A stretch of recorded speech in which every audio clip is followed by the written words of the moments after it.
आगरा के जेआईसी मैदान में चल रहा है अक्षरा साहित्य अकेडमी राष्ट्रीय पुस्तक मेला एवं साहित्य उत्सव पुस्तक मेला। एक और विभिन्न बुक स्टॉल पर देश विदेश के नामचीन लेखकों की विविध विधाओं की पुस्तकें हैं, तो दूसरी ओर साहित्य मंच पर अलग अलग सत्रों में एक से बढ़कर एक रंगारंग प्रस्तुतियां स्कूल के बच्चों द्वारा संस्कृति को दिशा देने का काम कर रही हैं। आगरा के श्री कृष्ण लीला महोत्सव समिति द्वारा बलकेश्वर गौशाला में पिछले 100 वर्षों से आयोजित श्री कृष्ण लीला महोत्सव का मंचन आयोजित किया गया। 17 नवंबर से शुरू हुआ श्री कृष्ण लीला महोत्सव का समापन वैदिक ऋचाओं पर हवन पूजन के साथ आरती वंदना कर संपन्न हुआ। प्रधानमंत्री नरेंद्र मोदी रोजगार मेले के अंतर्गत 30 नवंबर को वीडियो कॉन्फ्रेंसिंग के माध्यम से नवनियुक्ति कर्मियों को 51,000 से अधिक नियुक्ति पत्र वितरित करेंगे। इस अवसर पर पीएम नवनियुक्त कर्मियों को संबोधित भी करेंगे। देश भर से चुने गए नए कर्मचारी सरकार के राजस्व विभाग, गृह विभाग, उच्च शिक्षा विभाग, स्कूल शिक्षा और साक्षरता विभाग, वित्तीय सेवा विभाग, रक्षा मंत्रालय, स्वास्थ्य एवं परिवार कल्याण मंत्रालय तथा श्रम और रोजगार मंत्रालय सहित विभिन्न मंत्रालयों व विभागों में योगदान देंगे। राष्ट्रपति ने कानूनी सहायता तक पहुंच, ग्लोबल साउथ में न्याय तक पहुंच को मजबूत करना विषय वस्तु पर आयोजित पहले क्षेत्रीय सम्मेलन के समापन सत्र में सम्मिलित हुए। इन्होंने कहा कि लोगों को न केवल उनके अधिकारों के प्रति जागरूक बनाने बल्कि उन्हें कानूनी सहायता प्रदान करने में भी सहायता करने के लिए भी एक जागरूकता अभियान शुरू करने की जरूरत है। भारत मौसम विज्ञान विभाग ने मध्य प्रदेश में ऑरेंज अलर्ट जारी किया। 30 नवंबर को अलग अलग स्थानों पर ओलावृष्टि होने की संभावना है। भारत मौसम विभाग ने आमजन से आग्रह किया मौसम संबंधित सावधानियां बरतने और सुरक्षित रहने के लिए। दुनिया की ऐसी ही तमाम खबरों के लिए देखते रहिए न्यूज़ 13। न्यूज़ 13 में मैं भूमि दिवाकर आप सबका स्वागत करती हूँ। आइए डालते हैं नजर खबरों पर। पंजाब विधानसभा में राष्ट्रीय शिक्षा नीति पर हुई चर्चा, तो वहीं सिलक्यारा सुरंग बचाव ऑपरेशन में पीएम मोदी ने की श्रमिकों से बात। उत्तराखंड में श्रमिकों एवं उनके परिजनों से मुख्यमंत्री धामी ने की बात, तो एक बार फिर उत्तर प्रदेश की सियासत गरमाई। अखिलेश यादव ने फिर लिया उत्तर प्रदेश सरकार को लपेटे में। तो वहीं अमित शाह ने ममता बनर्जी पर साधा निशाना। उन्होंने कहा कि ममता बनर्जी ने नहीं पहुंचाए जनता तक पैसे।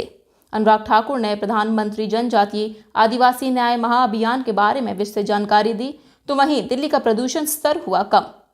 प्रेसिडेंट मुर्मू ने कहा कि लोगों को न केवल उनके अधिकारों के प्रति जागरूक बनाना चाहिए बल्कि इसके लिए एक जागरूकता अभियान भी शुरू करना चाहिए। प्रधानमंत्री बांटेंगे 51,000 से अधिक नियुक्ति पत्र। भारत मौसम विभाग ने मध्य प्रदेश में जारी किया ऑरेंज अलर्ट। ऐसी तमाम खबरों के बारे में देते हैं विस्तृत जानकारी। अखिलेश यादव ने प्रदेश सरकार पर साधा निशाना। कहा कि प्रदेश सरकार की स्वास्थ्य व्यवस्थाएं ध्वस्त पड़ी हैं और सरकार प्राइवेट को बढ़ावा दे रही है। देखिए ये वीडियो। इससे भी ज्यादा महत्वपूर्ण ये है कि एक तो बजट खर्च नहीं हो रहा है। अगर बजट खर्च नहीं कर पा रही सरकार तो आखिरकार सप्लीमेंट्री बजट क्यों चाहिए, एक विषय अलग है।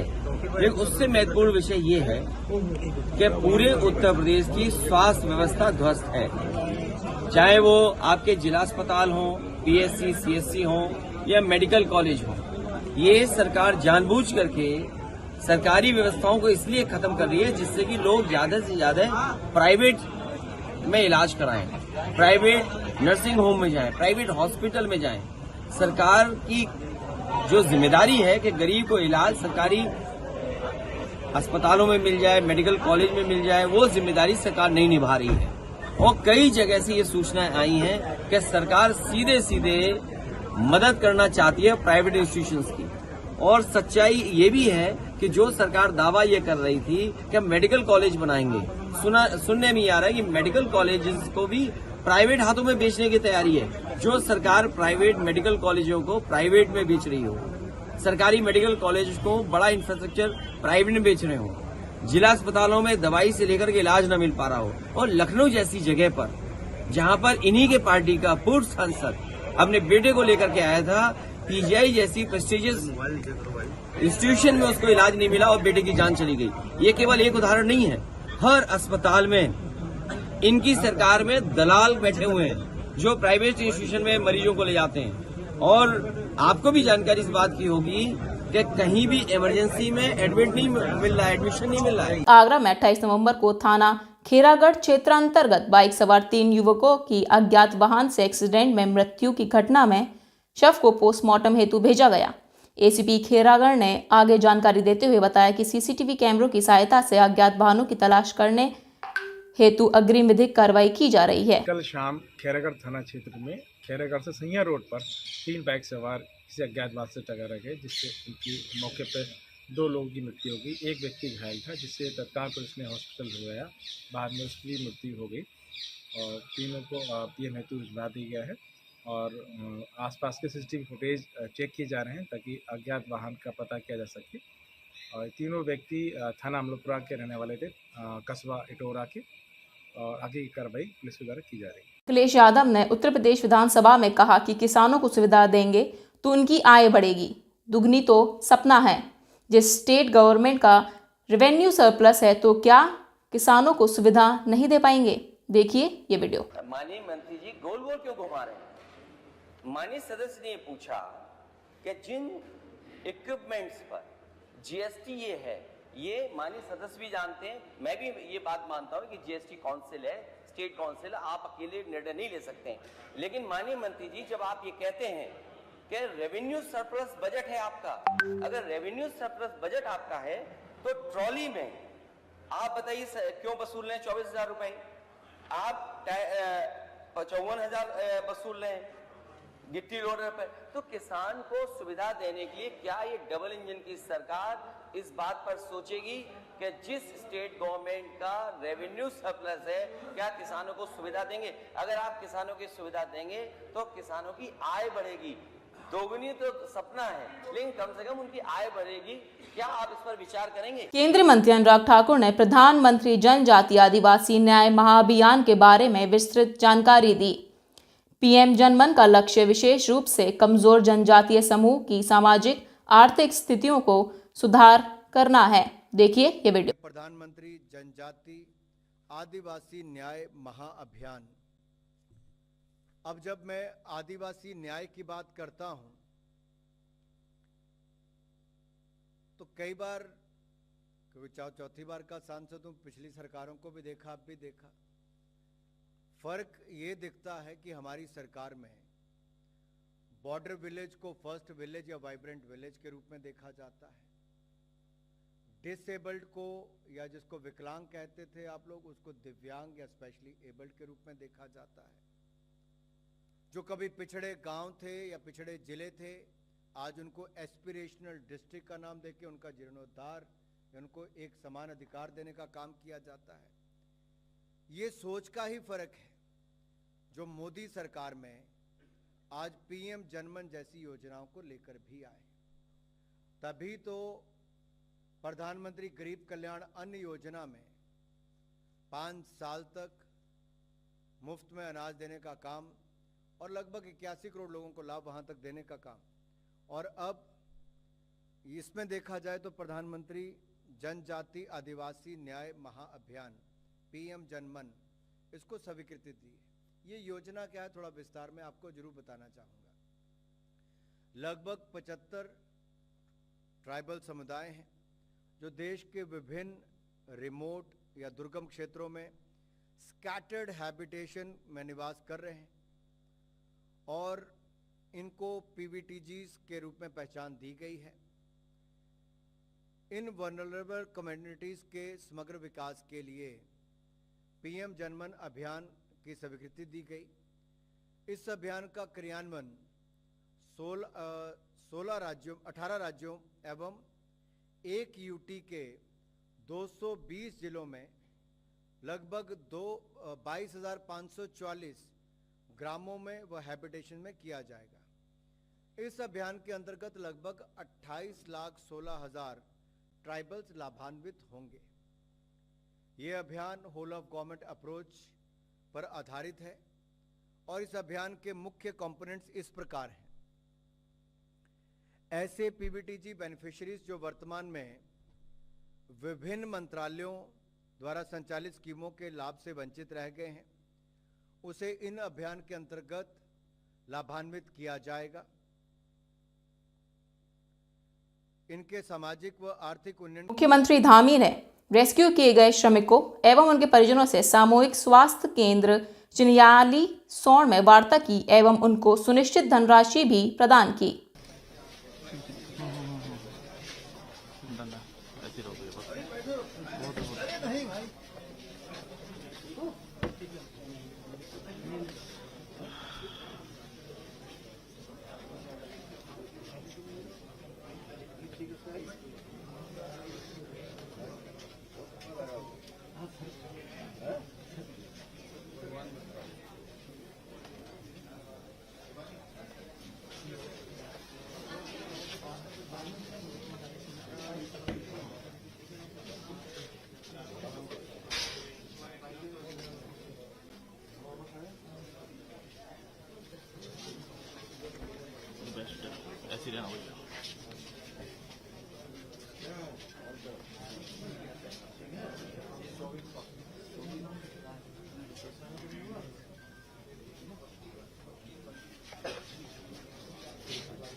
मंत्री गोपाल राय ने एक प्रेस कॉन्फ्रेंस को संबोधित करते हुए बताया कि दिल्ली का प्रदूषण की मौजूदा क्या स्थिति है और दिवाली पर प्रदूषण स्तर कहां पहुंचा था। प्रदूषण का स्तर कम होने पर दिल्ली में ग्रैब 3 नियमों को हटा दिया गया है। देखिए ये वीडियो। दिल्ली के अंदर प्रदूषण के स्तर में पिछले 2 दिनों से जो मौसम में बदलाव हुआ है उससे गिरावट दर्ज की जा रही है। दिल्ली में CAQM द्वारा ग्रैब 3 के जो नियम थे, पाबंदियां थीं, उनको हटा लिया गया है, जिसमें मुख्य तौर पर BS3 पेट्रोल की गाड़ियों पे प्रतिबंध था और BS4 डीजल की गाड़ियों पे जो प्रतिबंध था उसे हटा लिया गया है। साथ ही साथ जो कंस्ट्रक्शन और डिमोलिशन यानी निर्माण कार्य और विध्वंस कार्यों पे जो प्रतिबंध था उसको भी हटा लिया गया है। CAQM ने जो ग्रैब के नियम बनाए हैं उसमें AQI का स्तर 400 से जब ऊपर जाता है उस समय ग्रैब 3 लागू किया जाता है। दिवाली के बाद प्रदूषण के स्तर में धीरे धीरे बढ़ोतरी देखी जा रही थी, इसलिए जो उसमें फ्लैक्चुएशन था उसको देखते हुए 400 प्लस AQI न होने के बावजूद भी एहतियात के तौर पर ग्रैब 3 के नियम जारी थे, लेकिन अभी प्रदूषण के स्तर में सुधार को देखते हुए उसे हटा लिया गया है। लेकिन जैसा अभी मौसम विभाग का अनुमान है कि अभी भी आगे हवा की गति अगर धीमी पड़ती है तो अभी भी AQI के स्तर में फ्लैक्चुएशन आगे ऐसी स्थिति न पैदा हो, इसके लिए दिल्ली के अंदर जो ग्रैब 1 और ग्रैब 2 के जो नियम है उनको सभी विभागों को सख्ती के साथ लागू करने का निर्देश एनवायरमेंट विभाग की तरफ से जारी किया जा रहा है। गृह मंत्री अमित शाह ने कोलकाता के धर्मतला में प्रतिवाद सभा को संबोधित किया। उन्होंने संबोधन में ममता बनर्जी से कहा कि जनता को चुप नहीं कराया जा सकता, उनकी आवाज नहीं दबाई जा सकती। उन्होंने यह भी बंगाल की सीएम ममता बनर्जी पर आरोप लगाया कि केंद्र सरकार जनता की मदद के लिए पश्चिम बंगाल को पैसे भेजती है, पर ममता बनर्जी उन्हें जनता तक पहुंचने नहीं देती। मैदान में सोहरावर्दी ने डायरेक्ट एक्शन का कॉल दिया था और यहीं पर महान गोपाल मुखर्जी ने इसका सामना करने का कॉल दिया था। यही मैदान है जिसने पश्चिम बंगाल को हिंदुस्तान के साथ, भारत के साथ जोड़कर रखने का काम किया है। और मित्रों, भारतीय जनता पार्टी के लिए भी ये मैदान बहुत भाग्यशाली मैदान है। मैं इसी दिसंबर महीने में, नवंबर महीने में यहां पर आया था 2014 में, और यहां से बंगाल की जनता को, तृणमूल को हटाने का कॉल देने का काम मैंने किया था भारतीय जनता पार्टी के अध्यक्ष के रूप।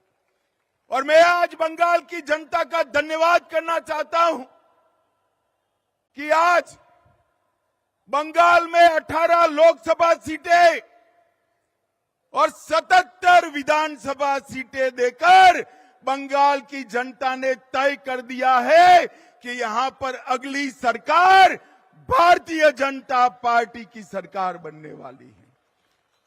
भाई और बहनों, बंगाल की जनता ने 2,30,00,000 वोट भारतीय जनता पार्टी को दिए, 77 सीटें दी।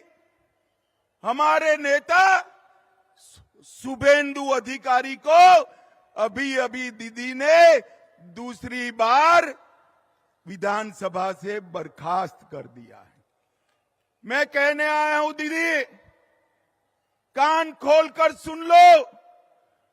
शुभेंदु जी को आप विधानसभा के बाहर तो निकाल सकती हो, परंतु बंगाल की जनता को चुप नहीं कर सकती।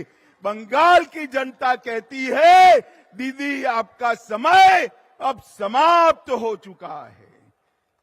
भाई और बहनों, सोनार बांग्ला और परिवर्तन के नारे के साथ, मां माटी मानुस के नारे के साथ कम्युनिस्टों को हटाकर दीदी सत्ता पर आई। मैं पूछना चाहता हूं आपको, परिवर्तन हुआ है क्या? जरा जोर से बोलो, हुआ है क्या? घुसपैठ रुकी है क्या? तुष्टीकरण रुका है क्या? पॉलिटिकल वायलेंस बंद हुआ है क्या? भ्रष्टाचार रुका है क्या? मोदी जी लाखों करोड़ों रुपया बंगाल को भेजते हैं। ये तृणमूल के सिंडिकेट वाले वो रुपया को बंगाल के गरीबों तक पहुंचने नहीं देते। सिलकियारा सुरंग बचाव ऑपरेशन में सारे श्रमिकों के सुरक्षित बाहर आने के बाद पीएम मोदी ने उनसे बातचीत की। श्रमिकों ने साझा किया अपना अनुभव। देखिए ये वीडियो। से हो? जी सर, मैं यूपी से मिर्जापुर से हूँ सर। मिर्जापुर से हैं? चलिए, मैं भी यूपी वाला हूँ। जी सर, जी सर। अच्छा बताइए अखिलेश। जी सर। आपको क्या कहना है, बताइए। जी सर, हमको कहना है यही है सर कि हमारी जितनी भी टीम लगी हुई थी सर, पुष्कर सिंह धामीन सर जो भी थे सर, बराबर हालचाल लेते रहते थे सर। हम लोग को हौसला हम लोग का सर बुलंद रहता था। बाकी अंदर में सर कोई खाने पीने की सर कोई कमी नहीं रहती थी। बाकी सर एसडीआरएफ, एनडीआरएफ और हमारे कंपनी वाले सर दिन रात लगे हुए थे ना सर।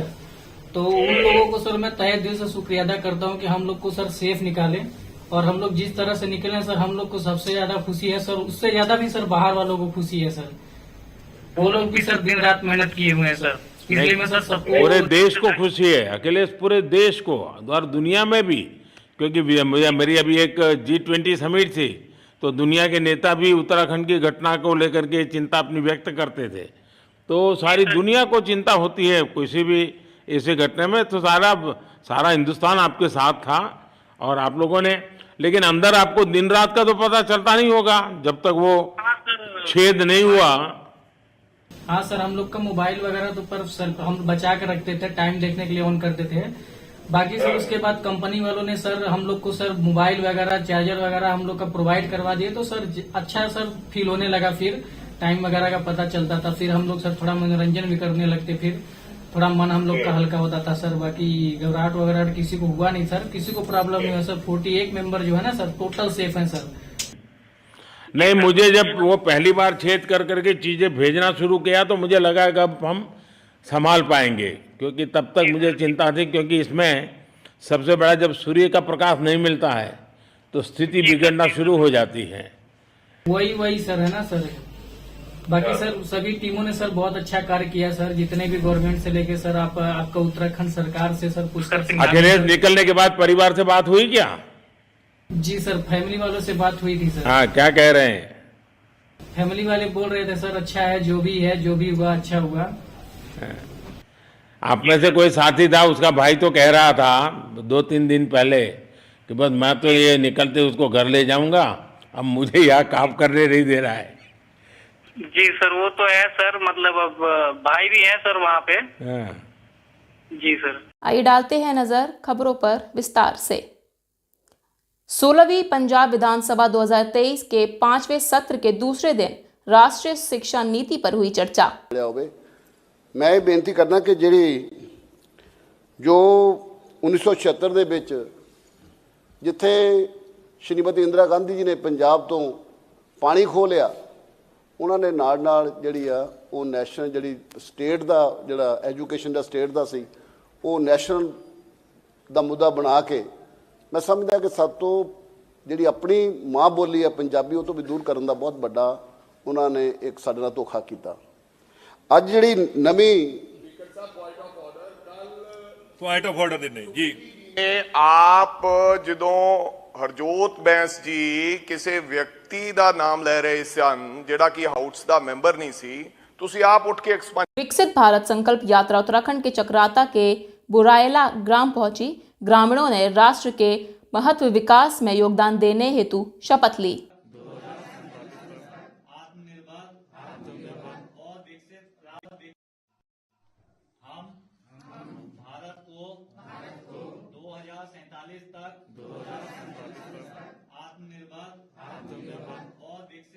गुलामी की मानसिकता को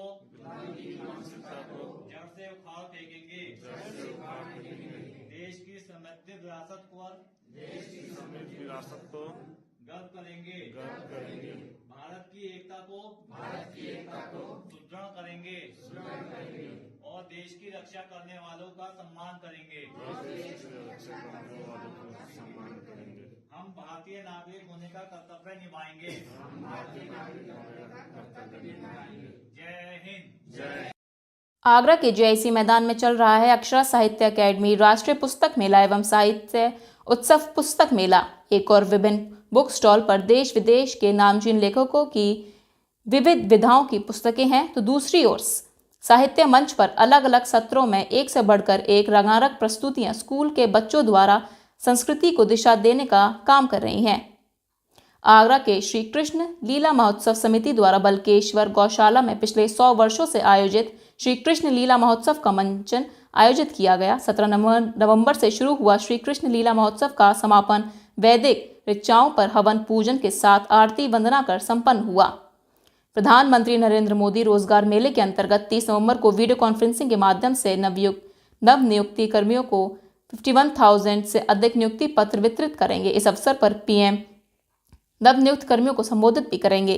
देश भर से चुने गए नए कर्मचारी सरकार के राजस्व विभाग, गृह विभाग, उच्च शिक्षा विभाग, स्कूल शिक्षा और साक्षरता विभाग, वित्तीय सेवा विभाग, रक्षा मंत्रालय, स्वास्थ्य एवं परिवार कल्याण मंत्रालय तथा श्रम और रोजगार मंत्रालय सहित विभिन्न मंत्रालयों व विभागों में योगदान देंगे।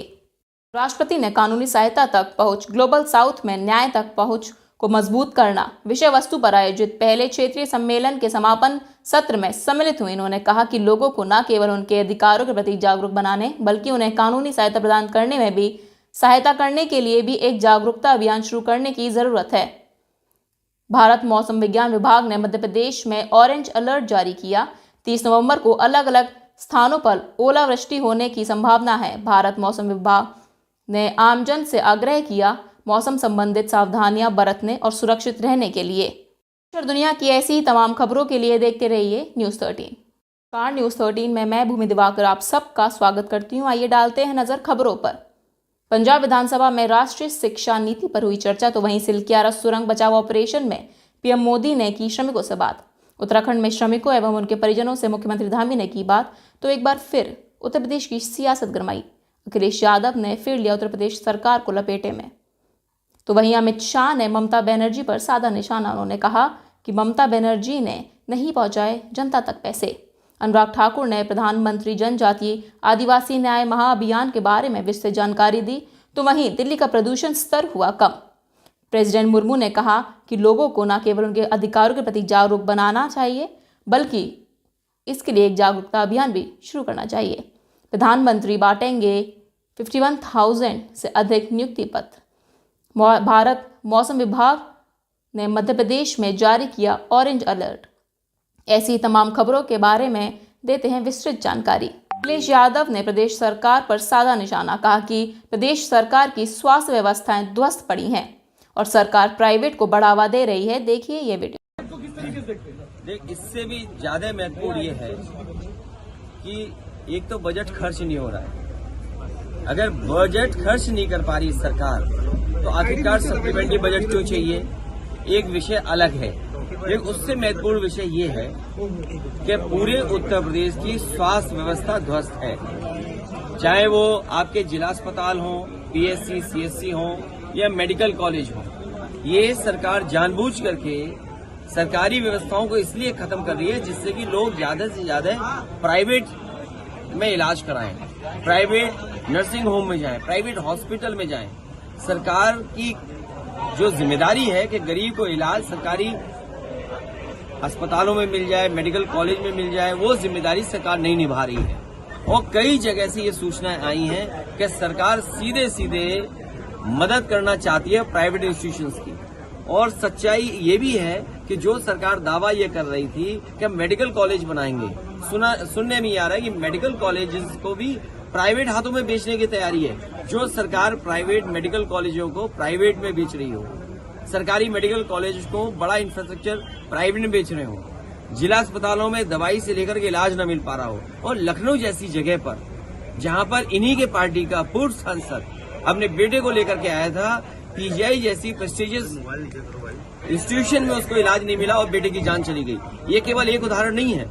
हर अस्पताल में इनकी सरकार में दलाल बैठे हुए हैं जो प्राइवेट इंस्टीट्यूशन में मरीजों को ले जाते हैं। और आपको भी जानकारी इस बात की होगी कि कहीं भी इमरजेंसी में एडमिट नहीं मिल रहा है, एडमिशन नहीं मिल रहा है। आगरा में 28 नवंबर को थाना खेरागढ़ क्षेत्र अंतर्गत बाइक सवार 3 युवकों की अज्ञात वाहन से एक्सीडेंट में मृत्यु की घटना में शव को पोस्टमार्टम हेतु भेजा गया।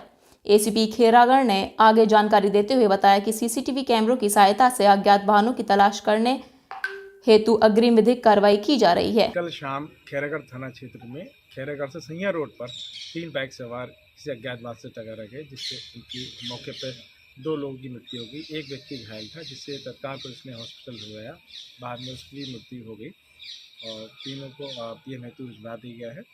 और आसपास के सीसीटीवी फुटेज चेक किए जा रहे हैं ताकि अज्ञात वाहन का पता किया जा सके। और तीनों व्यक्ति थाना अमलोपुरा के रहने वाले थे, कस्बा इटोरा के, और आगे की कार्रवाई पुलिस द्वारा की जा रही है। अखिलेश यादव ने उत्तर प्रदेश विधानसभा में कहा कि किसानों को सुविधा देंगे तो उनकी आय बढ़ेगी, दुगनी तो सपना है। जिस स्टेट गवर्नमेंट का रेवेन्यू सरप्लस है तो क्या किसानों को सुविधा नहीं दे पाएंगे? देखिए ये वीडियो। माननीय मंत्री जी गोल गोल क्यों घुमा रहे हैं? माननीय सदस्य ने पूछा कि जिन इक्विपमेंट्स पर जीएसटी ये है ये माननीय सदस्य भी जानते हैं, मैं भी ये बात मानता हूँ कि जीएसटी काउंसिल है, स्टेट काउंसिल, आप अकेले निर्णय नहीं ले सकते हैं। लेकिन माननीय मंत्री जी, जब आप ये कहते हैं कि रेवेन्यू सरप्लस बजट है आपका, अगर रेवेन्यू सरप्लस बजट आपका है तो ट्रॉली में आप बताइए क्यों वसूल रहे हैं 24,000 रुपए? आप 54,000 वसूल रहे हैं गिट्टी लोडर पर। तो किसान को सुविधा देने के लिए क्या ये डबल इंजन की सरकार इस बात पर सोचेगी कि जिस स्टेट गवर्नमेंट का रेवेन्यू सरप्लस है, क्या किसानों को सुविधा देंगे? अगर आप किसानों की सुविधा देंगे तो किसानों की आय बढ़ेगी। दोगुनी तो सपना है, लेकिन कम से कम उनकी आय बढ़ेगी। क्या आप इस पर विचार करेंगे? केंद्रीय मंत्री अनुराग ठाकुर ने प्रधानमंत्री जनजातीय आदिवासी न्याय महाअभियान के बारे में विस्तृत जानकारी दी। पीएम जनमन का लक्ष्य विशेष रूप से कमजोर जनजातीय समूह की सामाजिक आर्थिक स्थितियों को सुधार करना है। देखिए ये वीडियो। प्रधानमंत्री जनजाति आदिवासी न्याय महाअभियान। अब जब मैं आदिवासी न्याय की बात करता हूं तो कई बार, क्योंकि चौथी बार का सांसद हूं, पिछली सरकारों को भी देखा, अब भी देखा, फर्क ये दिखता है कि हमारी सरकार में बॉर्डर विलेज को फर्स्ट विलेज या वाइब्रेंट विलेज के रूप में देखा जाता है। डिसेबल्ड को, या जिसको विकलांग कहते थे आप लोग, उसको दिव्यांग या स्पेशली एबल्ड के रूप में देखा जाता है। जो कभी पिछड़े गांव थे या पिछड़े जिले थे, आज उनको एस्पिरेशनल डिस्ट्रिक्ट का नाम देके उनका जीर्णोद्धार, उनको एक समान अधिकार देने का काम किया जाता है। ये सोच का ही फर्क है जो मोदी सरकार में आज पीएम जनमन जैसी योजनाओं को लेकर भी आए। तभी तो प्रधानमंत्री गरीब कल्याण अन्न योजना में 5 साल तक मुफ्त में अनाज देने का काम और लगभग 81 करोड़ लोगों को लाभ वहां तक देने का काम, और अब इसमें देखा जाए तो प्रधानमंत्री जनजाति आदिवासी न्याय महाअभियान पीएम जनमन, इसको स्वीकृति दी। ये योजना क्या है, थोड़ा विस्तार में आपको जरूर बताना चाहूंगा।